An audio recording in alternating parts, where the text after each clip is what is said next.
수요예배 오신 모든 분들을 주님의 이름으로 환영하고요. 오늘 우리가 함께 볼 말씀은 마태복음 4장 18절부터 22절까지 말씀입니다. 마태복음 4장 18절부터 22절까지 말씀 우리 함께 교독하도록 하겠습니다. 제가 먼저 읽겠습니다. 갈릴리 해변에 다니시다가 두 형제 곧 베드로라 하는 시몬과 그의 형제 안드레가 바다에 금을 던지는 것을 보시니 그들은 어부라. 나를 따라오라. 내가 너희를 사람을 낚는 어부가 되게 하리라 하시니 그들이 곧 그물을 버려두고 예수를 따르니라. 거기서 더 가시다가 다른 두 형제 곧 세베대의 아들 야고보와 그의 형제 요한이 그의 아버지 세베대와 함께 배에서 금을 깁는 것을 보시고 부르시니 함께 읽겠습니다. 그들이 곧 배와 아버지를 버려두고 예수를 따르니라. 아멘. 팬데믹이 시작하면서 제가 낚시라는 취미를 갖게 됐습니다. 아시는 분은 다 아실 텐데 제가 낚시를 시작하면서 낚시 재미에 빠져가지고 다른 것보다 낚시 이야기를 할 때 눈이 반짝거리면서 이야기를 한다고 저희 와이프가 얘기를 하곤 했습니다. 제가 낚시를 할 때마다 떠올리는 말씀이 있습니다. 오늘 우리가 읽었던 이 말씀입니다. 사람을 낚는 어부가 되게 하리라 라고 하는 그 말씀을 떠올립니다. 물론 여기 나오는 이 어부는요, 그물로 잡는 어부죠. 저는 한 마리씩 잡는, 낚시로 잡는 그런 어부라고 할까요? 하지만 한 마리를 잡기까지 여러분 얼마나 많이 캐스팅을 하고 얼마나 이 루어 저 루어 바꿔가면서 노력을 하는지 모릅니다. 그런데 그런 것들을 경험을 하면서 정말 사람을 낚는다라는 거, 그게 얼마나 힘들고 어려운가, 어떻게 해야 잘할 수 있는가, 이런 것들을 늘 고민을 하면서 낚시를 하곤 합니다.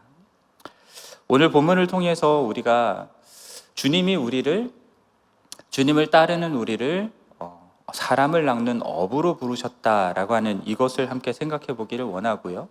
그리고 그 부르심에 반응하는 우리가 되기를 바라는 마음으로 말씀을 준비했습니다. 오늘 말씀을 이해하기 위해서 우리가 앞에 있는 구절들도 좀 살펴봐야 하는데요. 앞에 있는 12절부터 있는 내용들을 좀 보면요. 예수님은 얼마 전에 갈릴리에서 요단강으로 가서 침례 요한에게 침례를 받으셨고요. 그리고 성령에게 이끌려서 광야에서 시험을 받으셨습니다. 그리고 침례 요한이 헤롯에게 잡혔다라는 소식을 들으시고는 지금 갈릴리로 가셨어요.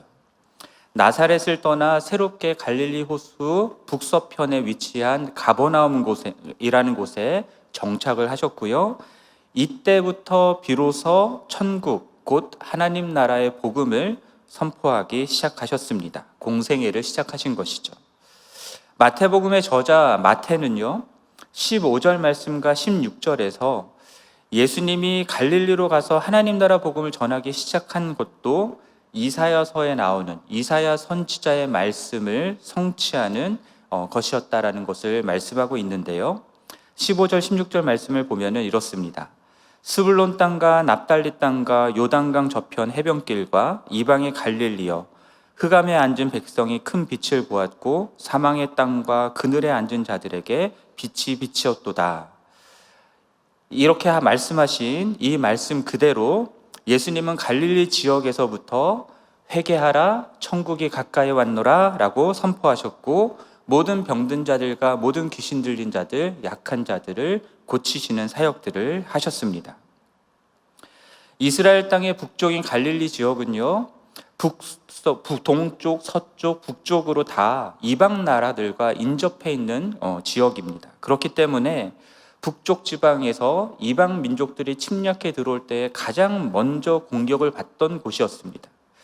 그래서 아수르인들이 북이스라엘을 멸망시킨 때부터 마카비 기간까지 약 700년의 시간 동안 이 유대인들의 갈릴리 지역이긴 했지만 유대인들에 의해서 통치된 적이 없는 곳이 바로 이 갈릴리 지역이었다고 합니다. 그래서 이사야 때부터 이방인들이 많이 살던 곳으로 여겨졌고요. 그리고 1세기 때에는 갈릴리 인구의 절반 이상이 이방인들이었다라고 말씀합니다. 북쪽 지역은 지리적으로 고립되어 있어서 갈릴리인들만이 사용하는 사투리도 있었고요. 유대 풍습과는 다른 면들을 가지고 있었기 때문에 유대 사람들에게 무시와 경멸을 당하는 적도 있었고요. 이러한 이유들 때문에 갈릴리를 부를 때에 오늘 본문 15절 말씀에서도 이방의 갈릴리여라는 표현을 쓰고 있습니다.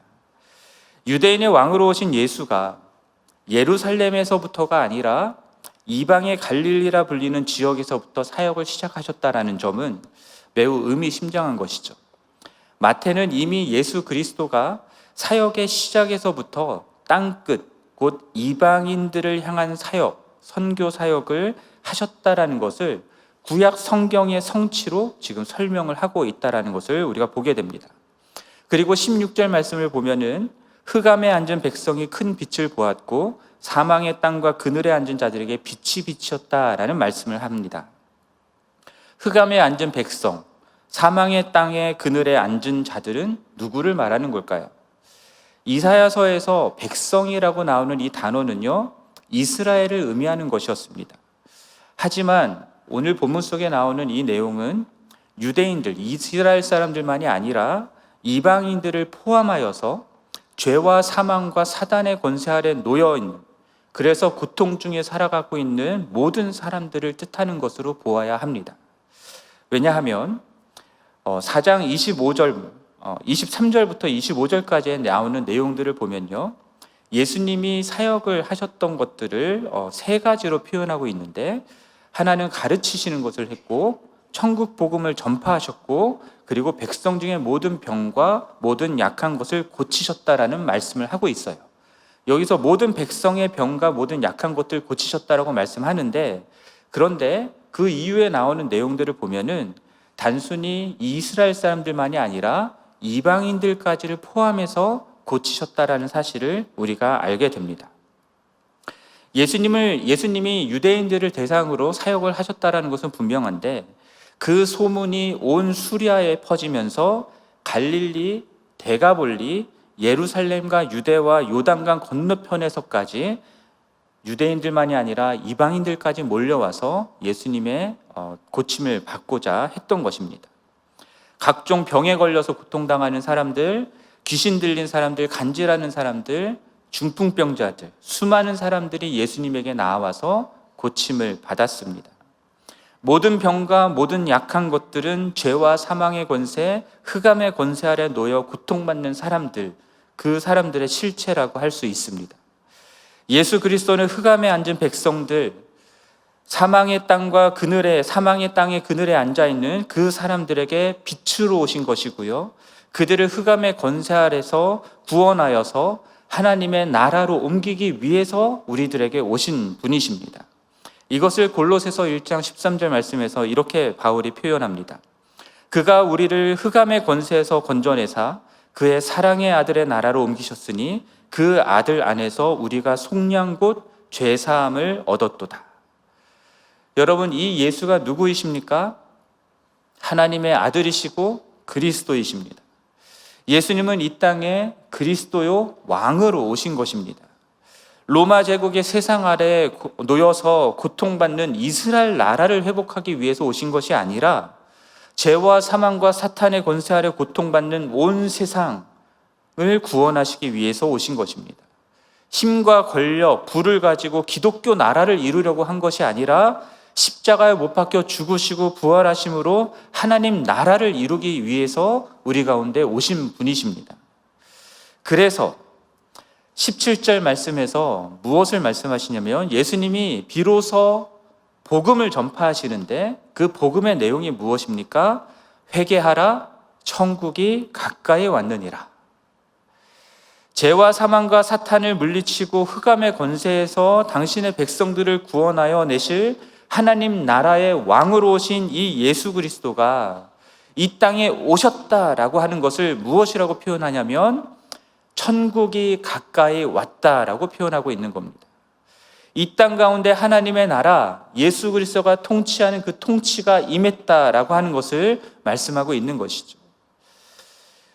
그러면 여러분, 천국이 그 하나님 나라를 다스리는 왕의 통치가 우리 가운데 임했으니 그러니 무엇을 하라고 말합니까? 회개하라라고 말하는 겁니다. 회개하라고 하는 것은 돌이키라는 겁니다. 무엇으로부터 돌이키라는 겁니까? 이제까지 세상 나라의 왕, 흑암의 권세, 사단을 섬기며 살아왔던 죄로부터 돌이키라는 겁니다. 그 안에서 죄 가운데 살아가는 삶의 방식으로부터 돌이키라는 겁니다. 그리고 이제는 하나님 나라를 다스리는 예수 그리스도, 그분을 왕으로 영접하고 하나님 나라의 백성으로서의 삶을 살아가라고 말씀하시는 겁니다. 그러므로 회개하라고 말하는 것은 우리 삶의 모든 것을 다 변화시키는 일입니다. 여러분, 이민을 와서 미국 시민권을 따고, 저도 얼마 전에 영주권을 승인받았지만 이참에 자랑을 해봤습니다. 이민을 와서 미국 시민권을 따고 이 땅에 살게 되면 더 이상 저희가 한국법을 따를 이유가 없게 되죠. 미국 법을 따르는 사람이 됩니다. 미국 시민으로서의 의무를 다하고 미국 시민이기 때문에 미국 나라의 보호를 받게 되는 것이죠. 마찬가지로 회개한다라고 하는 것은요, 예수 그리스도를 내 삶의 구원자 주님으로 모셔드리기 때문에 내가 이제 세상 나라가 아니라 하나님 나라에 속한 자가 됐다라는 뜻입니다. 따라서 더 이상 죄와 사망의 법이 아니라 생명의 성령의 법을 따르는 자가 된 것이고요, 하나님 나라의 의무를 행하고 하나님의 사랑과 정의의 통치와 보호 아래 살아가는 자가 됐다라는 뜻입니다. 그러므로 죄 가운데 살아가던 사람들, 그 삶, 흑암의 권세 아래 놓여서 살아가던 삶의 모습과 똑같이 살아갈 수가 없는 거죠. 이제 하나님 나라 백성의 삶을 살아야 되는 것입니다. 우리가 읽었던 오늘 본문 18절부터 22절까지 말씀을 보면요, 회개하여 예수 그리스도를 왕으로 모시고 하나님 나라에 들어가게 된 자들, 그 자들이 이전과는 다른 삶을 살게 된 모습들을 보게 됩니다. 바로 갈릴리 바다에서 그물을 던져 고기를 잡아 생계를 유지하던 어부 시몬 베드로와 안드레, 그리고 야고보와 요한, 그들이 예수 그리스도를 따르게 되면서 어떠한 삶의 변화들이 나타났는지를 보여주고 있습니다. 예수님은 갈릴리 해변에 다니시다가 두 형제, 곧 시몬 베드로와 안드레가 바다에 그물을 던지는 것을 보셨다라고 말씀하고 있어요. 그리고 19절에서 이렇게 말씀하십니다. 나를 따라오너라, 나를 따라오라. 내가 너희를 사람을 낚는 어부가 되게 하리라. 여러분, 요한복음 1장 말씀을 보면은 안드레는 침례 요한의 제자로 나오고요, 예수님을 따라가서 예수님과 대화하면서 예수님이 우리가 기다리던 메시아다라는 사실을 알게 됩니다. 그래서 형인 시몬에게 베드로를 예수님께 소개하게 되죠. 그리고 예수님이 베드로에게 게바라라고 하는 이름까지 주시게 됩니다. 그리고 누가복음 5장 말씀을 보면요, 이미 안면이 있었던 시몬 베드로의 배를 예수님이 빌려 올라타서 무리들에게 하나님의 말씀을 가르치는 장면이 나옵니다. 그리고 그 후에 베드로에게 깊은 데로 가서 그물을 던지라라고 말씀하고요, 그때 밤새 수고했지만 한 마리도 잡지 못했던 베드로가 그물이 찢어질 만큼 고기를 잡게 되는 그런 기적을 경험하게 됩니다.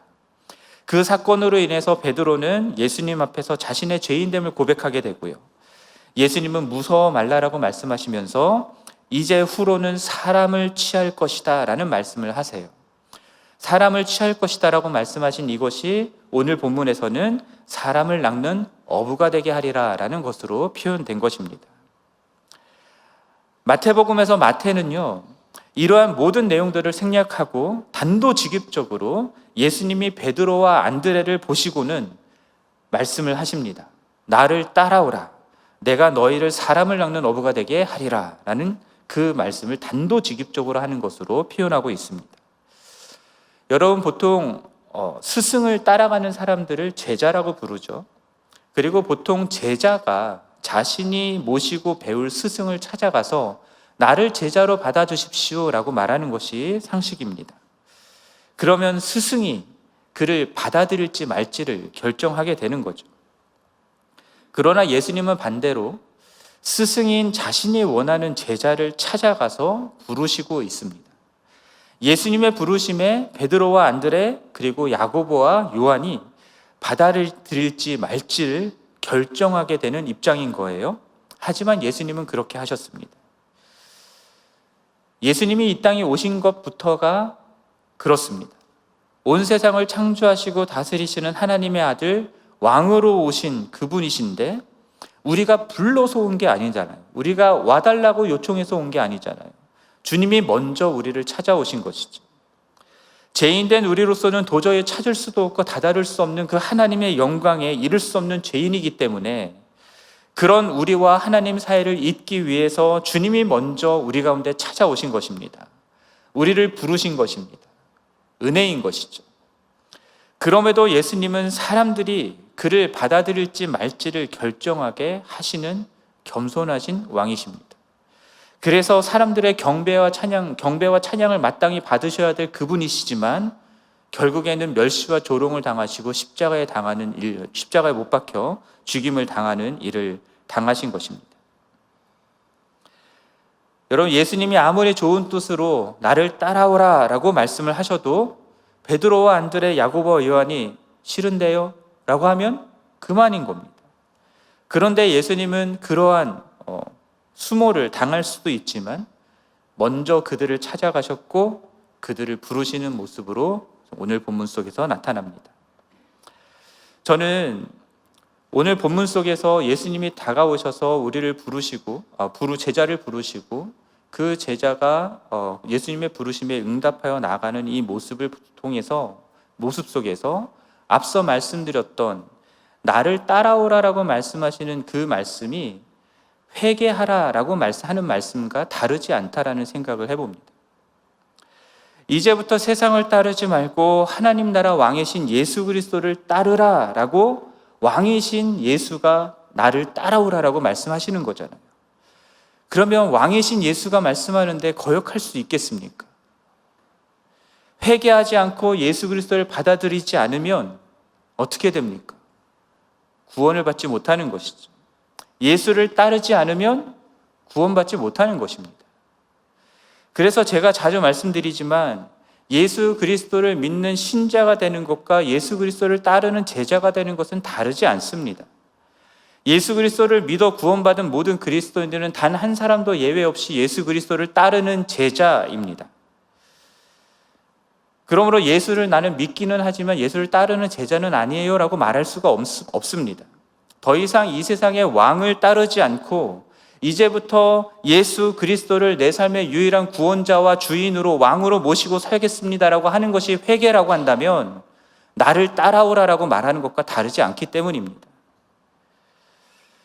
그러므로 복음을 듣고 회개하여 예수 그리스도를 왕으로 모셔드린 사람들은 예수 그리스도의 부르심을 받고 따르는 제자들인 것이고요. 그러한 제자들은 더 이상 예수 없이 살던 과거의 삶을 그대로 살아갈 수가 없습니다. 속한 나라가 바뀌었고 섬기는 주인이 바뀌었고 따라서 삶의 목적과 삶의 방식조차도 모두 다 바뀌었기 때문입니다. 19절 말씀을 다시 보시면 예수님이 베드로와 안드레, 야고보와 요한에게 당신을 따라오라라고 말씀하신 그 목적이 나옵니다. 그 목적이 무엇입니까? 자신을 따라오는 그들을 사람을 낚는 어부가 되게 하시겠다라는 것이 그것이 나를 따라오라라고 말씀하시는 목적입니다. 이것이 사람을 낚는 어부가 되게 한다라고 하는 이것이 이 예수를 따르는 사람들에게 주어지는 새로운 정체성이고 사명이 되는 것이고요. 그리고 이 사명을 이루기 위해 이들의 삶의 모든 우선순위가 바뀌게 되는 일들이 일어나는 겁니다. 사람을 낚는 어부가 되게 하시겠다고 말씀하신 것에는요, 그들의 직업이 어부였기 때문에 어느 정도 언어 유희처럼 말씀하신 것이 있을 겁니다. 만약에 이 제자들이 농부들이었다면 내가 사람을 추수하는 농부가 되게 하시겠다라고 말씀하셨을 거예요. 어쨌든 사람을 낚는 어부가 된다라고 하는 것이 도대체 무슨 뜻일까? 우리가 이것을 생각을 해봐야 되는데요. 여러분, 어부는 본래 물고기를 잡는 것을 업으로 해서 살아가는 사람들이죠. 사람을 낚는 어부라 함은 물고기 대신에 사람을 잡는 것을 어부로 사는 사람이어야 하는 겁니다. 오늘날 사람을 낚는다라고 하는 표현이 그닥 긍정적인 의미는 아니죠. 다른 사람을 그럴듯하게 속여서 어떤 행동을 하게 만드는 것, 그것을 이제 낚는다라고 표현을 하곤 하는데, 예수님이 그런 의미로 지금 말씀하신 것이 아니다라는 사실은 우리가 다들 잘 아실 겁니다. 사람을 낚는 어부라고 하는 이런 표현이 구약 성경에 한 군데 나옵니다. 예레미야서 16장 16절 말씀 보면 나오는데요, 이렇게 되어 있습니다. 여호와의 말씀이니라 내가 많은 어부를 불러다가 그들을 낚게 하며 그 후에 많은 포수를 불러다가 그들을 모든 산과 모든 언덕과 바위 틈에서 사냥하게 하리니 라는 말씀이 있습니다. 여기서 어부를 불러다가 그들을 낚는다라는 표현을 하고 있죠. 이 말씀은요, 이스라엘 백성들이 하나님의 목전에서 악을 행하고 가증한 우상 숭배를 하는 것에 대해서 하나님이 심판하시겠다라고 하는 이 메시지를, 심판하는 자들을 보내겠다라고 하는 그것을 어부와 포수로 표현하고 있는 구절입니다. 그러니까 많은 어부를 불러다가 그들을 낚겠다라고 하는 의미는요, 하나님께서 하나님의 심판을 행할 자들을 보내서 너희들을 심판하여 죽이겠다, 멸망시키겠다라고 하는 뜻입니다. 하지만 오늘 본문 속에서 예수님이 사람을 낚는 어부가 되게 하시겠다라고 했던 이 말씀은 심판을 행하여 너희를 멸망시키는 자가 된다라는 의미가 아니겠죠. 오히려 예수 그리스도를 따라서 예수님이 공생애를 시작하면서 행하신 모든 사역들, 가르치시며 천국 복음을 전파하시며 백성 중에 모든 병과 모든 약한 것을 고치셨던 그 사역들을 제자들도 행하게 함으로써 모든 민족을 예수를 믿고 따르는 자들이 되게 하시는 그 일에 이들을 부르신다라는 의미인 것입니다. 그래서 예수님이 이 땅에 계신 3년여, 이 땅에서 사역을 하셨던 3년 정도의 시간 동안 제자들을 데리고 다니시면서 제자 훈련을 시켰던 거죠. 그리고 예수님이 부활하시고 승천하시면서 가서 모든 민족을 제자로 삼아 아버지와 아들과 성령의 이름으로 침례를 베풀고 내가 너희에게 분부한 모든 것을 가르쳐 지키게 하라 라고 하는 말씀을 하신 것입니다. 그리고 사도행전 1장 8절에서 말하는 것처럼 예루살렘과 온 유대와 사마리아와 땅끝까지 이르러 내 증인이 되리라 라는 말씀을 하신 것이고요. 이처럼 예수 그리스도를 믿고 따르는 자들은 예수 그리스도의 제자요, 증인으로, 그리고 사람을 낚는 어부라고 하는 이러한 새로운 정체성을 가지고 땅끝까지 모든 민족을 제자 삼는 사명을 위해서 살아가는 자들이 되는 것입니다. 이 사명을 위해서 내가 이전에 가지고 있고 누리고 있었던 모든 것들을 그대로 유지한 채 예수를 따라갈 수가 없는 거예요. 내 주인이 바뀌면서 새로운 정체성이 생겼고 새로운 사명이 생겼고 내 삶의 목적이 바뀌었고 내 삶의 방식 자체가 바뀌었기 때문에 더 이상 이전과 같은 삶을 살 수가 없는 겁니다. 그래서 예수님의 부르심을 받은 베드로와 안드레는 20절에서 그물을 버려두고 예수를 따릅니다. 22절에서는 야고보와 요한이 배와 아버지를 버려두고 예수를 따릅니다. 그물과 배, 이것은 어부로서 그들의 평생의 생계를 유지하는 수단이었습니다. 당시 어부들은요, 우리들이 어부였기 때문에 매우 가난했을 것이다라고 생각을 하곤 하는데 갈릴리 주민들의 평균치보다는 높은 소득을 가졌다라고 합니다. 로마 제국의 토지를 경작하던 수많은 농노의 생활에 비하면 훨씬 나은 수준을 살았다라고 해요. 그렇다면 예수를 따르기 위해서 그들이 지금 그물과 배를 버려두었다라고 하는 것은요, 어차피 먹고 살기 힘든 직업이었는데 차라리 때려치고 예수를 따라가자, 이게 아닙니다. 어느 정도 안정되고 보장된 삶, 그 삶을 지금 내려놓고 내가 예수를 따르겠다라고 한 것입니다. 뿐만 아니라 아버지도 버려두었다라고 말씀하죠. 아버지와 함께 하던 가업도 버린 것입니다. 당시 문화에서 이런 행동은, 아버지를 버린다라고 하는 행동들은 사회적으로 매우 불명예스러운 일일 수 있습니다. 그럼에도 이들은 예수 그리스도를 따르고자 배와 아버지를 버려두고 따랐던 것입니다. 마태복음 19장 29절 말씀에서 내 이름을 위하여 집이나 형제나 자매나 부모나 자식이나 전토를 벌인 자마다 여러 배를 받고 또 영생을 상속하리라 라고 말씀하는데, 우리도 예수 그리스도를 믿고 회개하고 그분을 따르기로 하는 제자라고 한다면, 그리스도인이라고 한다면 우리도 모든 것들을 버려야 하는 것인가? 라고 하는 질문이 생기죠. 갈등이 생길 수 있습니다. 요즘 사람들한테 여러분의 삶 속에서 가장 중요한 것이 무엇입니까? 라고 말하면은 많은 분들이 가족이라는 대답을 합니다. 가족이 가장 중요하다라는 얘기를 합니다. 그런데 지금 예수님을 위해서라면 가족도 버려야 된다라고 말씀하는 거니까요. 그러면 오늘 이 시대에 예수를 믿는다라고 사람들에게 전한다라고 하는 것, 그래서 그들을 믿게 한다라는 것이 얼마나 어려운 일일까라는 생각을 해보곤 합니다.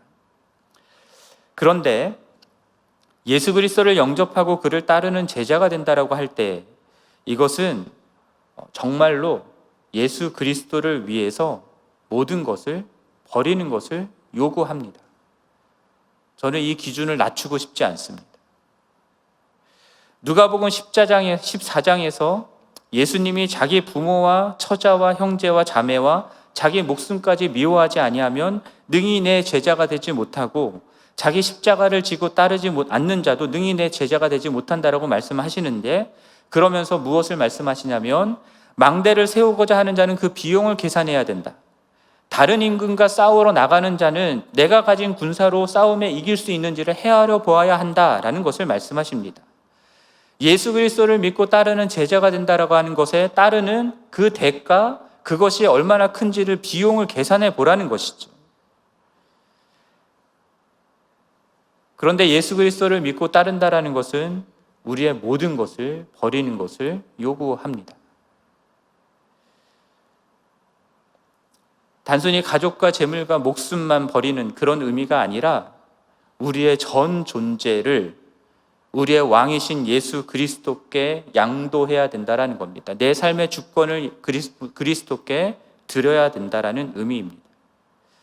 내가 살아있는, 내가 존재하는 이유와 목적이 더 이상 내가 아니고, 내 일이 아니고, 내 가족이 아니고 예수 그리스도가 된다라는 것이죠. 내게 있는 모든 것, 내가 가지고 있는 재물도, 시간도, 내 능력도, 내 업적도, 이 모든 것들도 다 예수 그리스도를 위한 것이어야 한다라는 겁니다.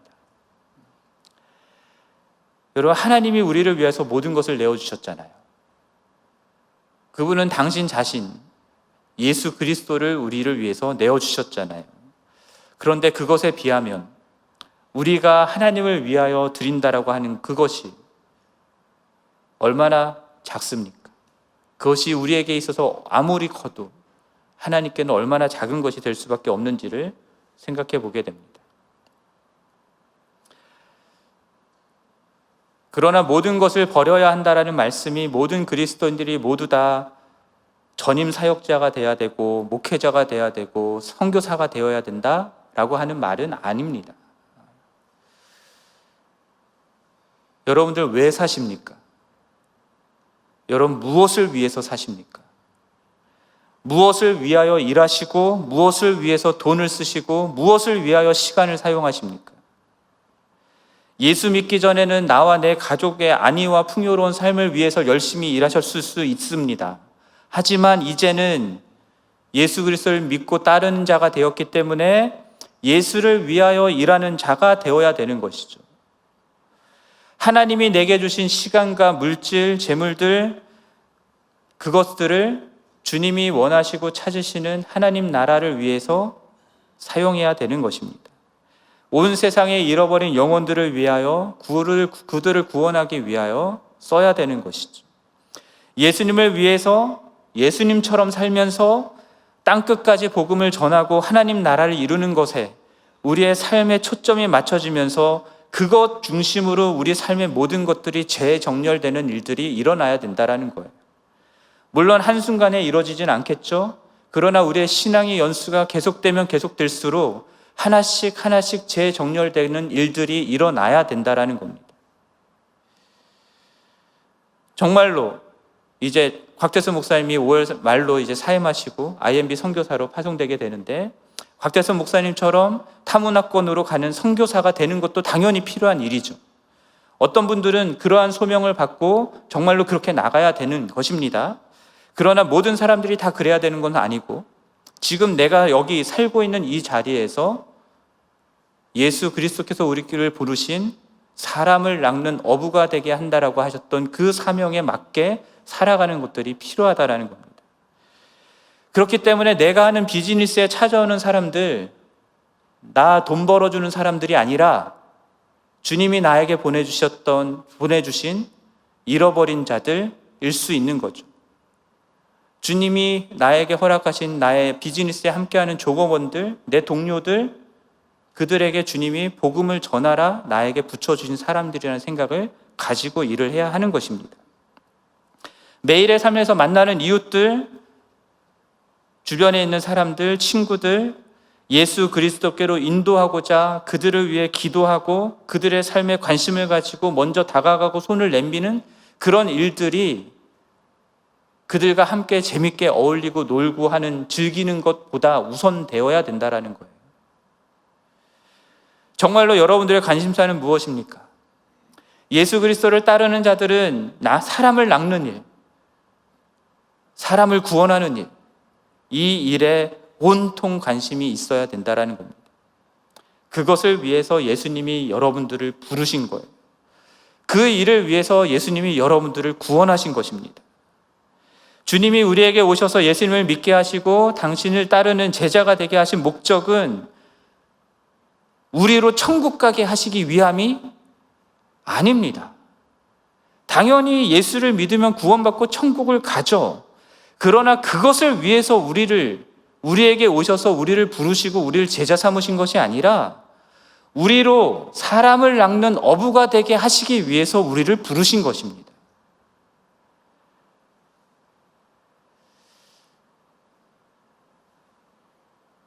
제가 생각해도 지금 이 설교를 듣는 여러분 마음속에 얼마나 부담이 있을까라는 생각이 듭니다. 그런 우리가 한 가지 생각해야 될 것이 있는데요.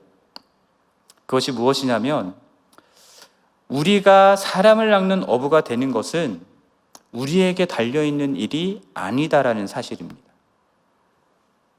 여러분 19절에서 내가 너희를 사람을 낚는 어부가 되게 하리라 라고 예수님이 말씀하셨는데요. 누가 우리를 사람을 낚는 어부가 되게 하신다라고 말씀하십니까? 예수님이. 내가 되는 게 아니라 예수님이 우리로 사람을 낚는 어부가 되게 하신다라고 말씀하십니다. 예수님이 나를 따라하라고 말씀하실 때 아까 말씀드렸던 것처럼 선택권은 우리에게 있어요. 따라갈지 말지를 선택하는 건 우리의 결정입니다. 우리가 할 일은 예수를 따르기로 결단하는 것이죠. 이제까지 나 중심으로 살아왔던 세상의 방식을 뒤로하고 예수님을 따르는, 그분을 나의 왕으로 모시고 살아가는 삶을 살기로 결단하는 것은 우리가 할 일입니다. 그러나 일단 우리가 그렇게 결단을 하고 그분을 따르기 시작하면 그분이 우리로 사람을 낚는 어부가 되게 만드시는 거예요. 여러분 사도행전 1장 8절에서도 땅끝까지 예수 그리스도의 증인이 내가 될 것이다 라고 하는 것이 아니라 성령 하나님이 우리로 그렇게 되게 하신다라고 말씀하시는 거거든요. 여러분 실제로 예수님의 제자들이 예수님과 3년 동안 함께 동고동락하면서 훈련을 받았지만, 그렇게 예수님의 제자로 부름을 받았지만 예수님이 십자가에 못 박혀 죽임을 당하시는 그때까지 결국은 무엇을 했습니까? 예수님을 배반하고 다 도망가 버렸잖아요. 하지만 성령 하나님이 그들에게 임하는 오순절 성령 강림 사건을 경험한 후부터, 성령이 임하는 그 순간부터 이들은 두려움 없이 담대함으로 예수 그리스도의 복음을 증거하는 자들로 변화되었습니다. 성령을 받은 성도들은 사도행전 속에서 박해로 인해 흩어진 자들까지도 숨어 지내지 않았어요. 예수 그리스도를 증거하는 일들을 했습니다. 나중에는 유대인들만이 아니라 이방인들에게까지도 복음을 전했고 주님의 말씀대로 땅끝까지 예수 그리스도의 증인이 되는 삶을 살았던 사람들이 바로 성령을 받고 예수 그리스도를 믿은 그리스도인들이었습니다. 이 자리에 있는 모든 분들은 다 예수 그리스도를 따르겠노라고 회개하고 그분을 나의 구원자와 주님으로 영접하신 제자들이라고 믿습니다. 아멘이십니까? 아멘. 여러분 안에 성령을 모시고 살아가고 계십니다. 아멘이십니까? 아멘. 그렇다면 여러분들은 사람을 낚는 어부가 될 수밖에 없습니다. 왜냐하면 예수님이, 성령님이 여러분들을 사람 낚는 어부가 되게 하시기 때문입니다. 우리 교회의 사명이 무엇입니까? 여기 앞에 써 있는데 지구촌에 생명을 주고 제자를 삼아 선교하는 교회입니다. 여러분 한 사람 한 사람이 모든 민족을 제자 삼는 그 제자로 세워지고 그 예수 그리스도의 복음을 땅끝까지 증거하는 자들이 되게 하는 것, 그것이 우리 교회가 목적하는 사명입니다. 그리고 우리 교회가 하는 양육과 훈련의 목적이 거기에 있습니다. 여러분, 예수를 닮기 위해서 제자 훈련을 하는 것이죠. 그러나 예수를 닮는 것만이 목적이 아닙니다. 예수를 닮는 제자 훈련이 제대로 되었다면 그 결과는 무엇이어야 됩니까? 예수를 닮은 사람들을 또다시 세우는 사람이 되는 겁니다. 제자 삼는 제자가 되는 것이죠. 사람 낚는 어부가 되는 것입니다. 땅끝까지 예수를 증거하고 모든 족속을 예수의 제자로 삼는 사람이 되는 것입니다. 그렇기 때문에 우리 교회에 있는 모든 목사님들, 안수 집사님들, 목자 마을장님들, 재직들, 그 외의 모든 평신도들 다 사람 낚는 어부인 것입니다. 사람 낚는 어부가 되는 그것에 초점을 맞추고 모든 사역들이 이루어져야 되는 것입니다.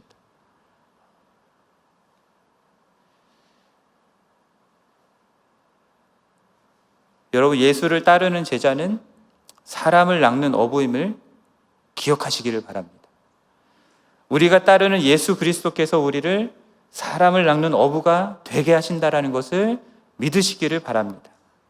그러므로 우리들의 신앙의 연수가 더해질수록 우리가 교회에서 신앙생활을 하고 훈련을 받고 하면 할수록 더욱더 땅끝까지 예수의 증인이 되고 모든 민족을 제자 삼고자 하는 열정이 뜨거워지고 갈수록 식어지는 게 아니라 갈수록 더 뜨거워지고 그리고 더 노련하게 주님이 원하시는 사명을 이루는 그런 우리 모두가 되기를 간절히 바랍니다. 그렇게 주님의 부르심을 따라서 사람 낚는 어부로서의 사명을 감당하는 여러분과 우리 교회를 통해서 예수 그리스도의 나라가 이 땅 가운데 이루어지고 하나님의 영광을 받으시기를 주님의 이름으로 간절히 축원합니다.